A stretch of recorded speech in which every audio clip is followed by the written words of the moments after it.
이것도 이제 얘기를 하다 보면 약간 좀 이제 중구난방으로 이제 얘기를 할 수가 있는데, 요즘에 이제 경기는 되게 나쁜데 이제 주식 시장이 좋잖아요. 그러면서 이제 한편으로 나오는 얘기가 뭐 버블이다라는 얘기도 많이 나오고, 그러면서 이제 대공황이 온다라는 얘기도 반대편에서도 얘기를 많이 해요. 근데 이제 저는 대공황이 올 수도 있고, 그죠? 예, 경기가 갑자기 좀 안 좋아질 수는 있는데, 예전에 그 세계대전, 그러니까 2차 세계대전이 끝나고 나서 독일이 인플레이션이 굉장히 심해졌던 거 알고 있죠? 네네. 하이퍼 인플레이션이 생겨가지고 빵 하나 사는데 막 몇억 정도가 들고, 돈을 뭐 이렇게 다발로다 가져가도 제대로 못 사는 그런 시기가 있었어요. 그러다 이제 화폐 개혁을 해가지고 다시 이제 그 제로 포인트에서 다시 이제 시작을 하는 이제 케이스가 있는데, 그때 부자가 된 사람들이 누군지 아세요? 그 시기에도 독일 내에서 되게 부자가 된 사람들이 있어요. 무역을 했는데 그 무역을 달러로 받은 사람들. 지금 아직까지도 이제 뭐 달러 위기다 뭐 이제 그런 식의 얘기를 많이 하지만, 아직까지도 기축통하고 전 세계적으로 우리 달러만큼 강한 화폐가 없잖아요. 예.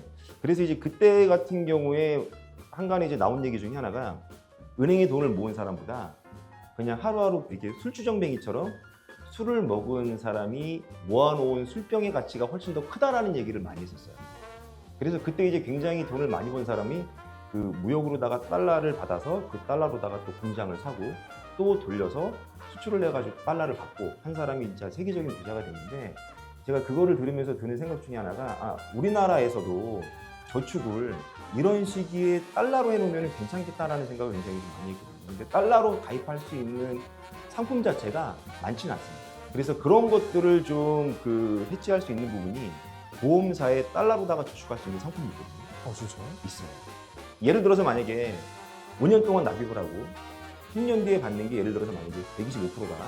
이게 확정된 금액이라고 그러면 우리나라 돈으로 만약에 저축을 했을 때 1억이면 10년 뒤에 125% 확정 금리다라고 하면은 1억 2,500을 받는 거잖아요. 그죠?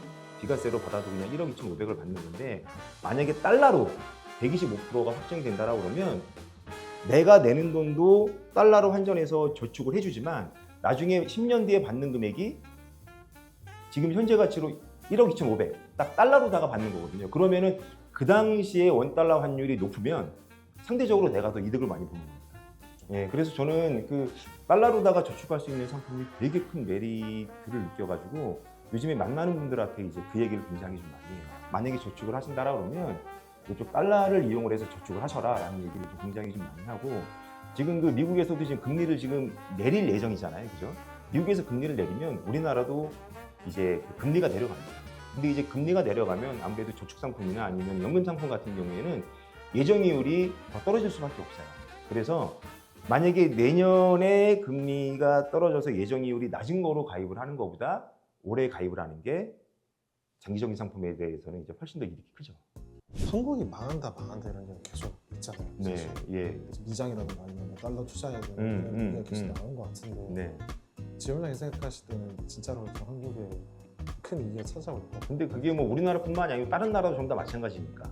그 자국 화폐를 사용을 하는 것보다 달러 중심으로 사용하는 나라들이 되게 많잖아요. 암암리에. 예.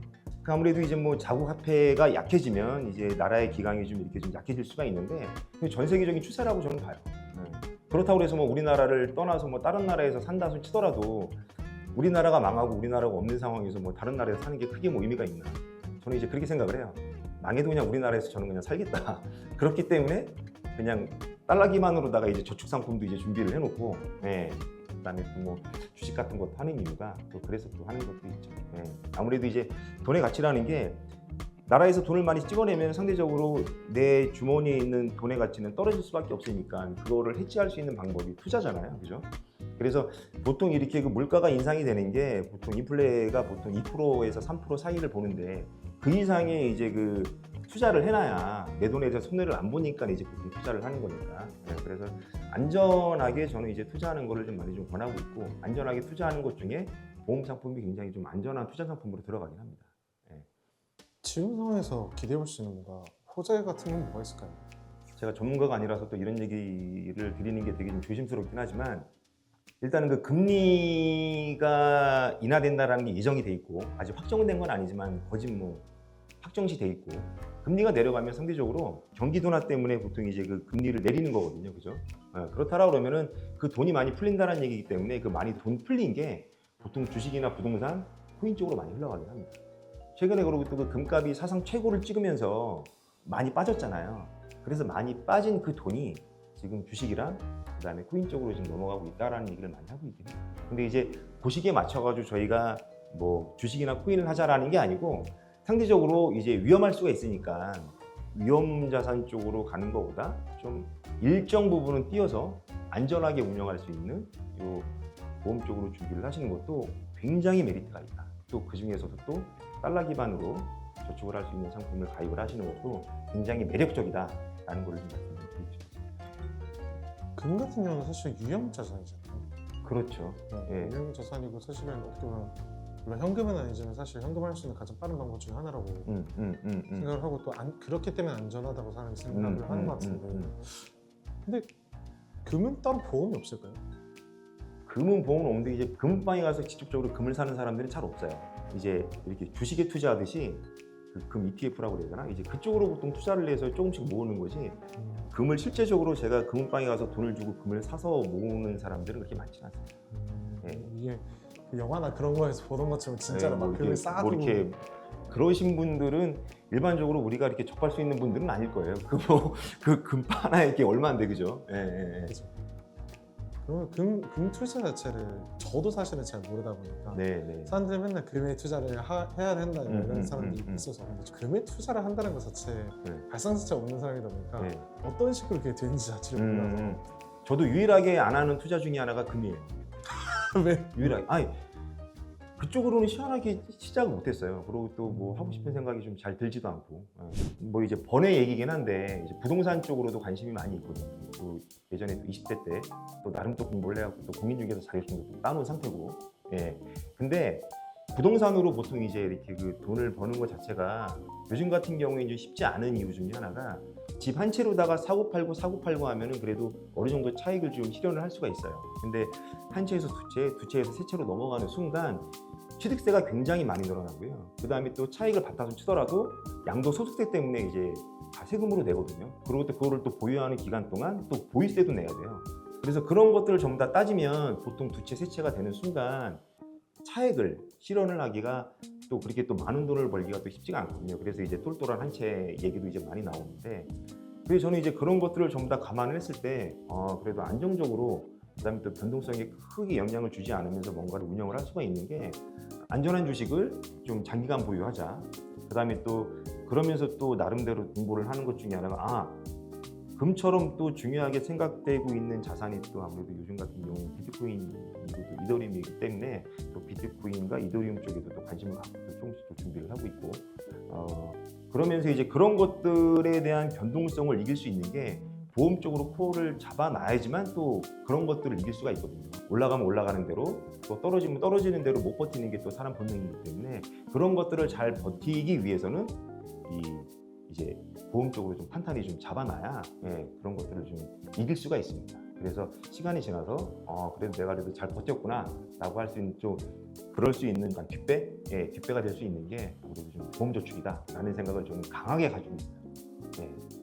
그래서 보험저축 되게 중요합니다. 그리고 보험저축도 종류가 되게 많은데 최근 들어서는 저는 달러 기반으로 저축할 수 있는 그 보험 상품이 너무 꽂혀가지고 너무 좋다고 생각을 하고 있습니다. 또 이런 얘기하면 또 어떻게 또 들릴지 모르겠는데 괜찮습니다.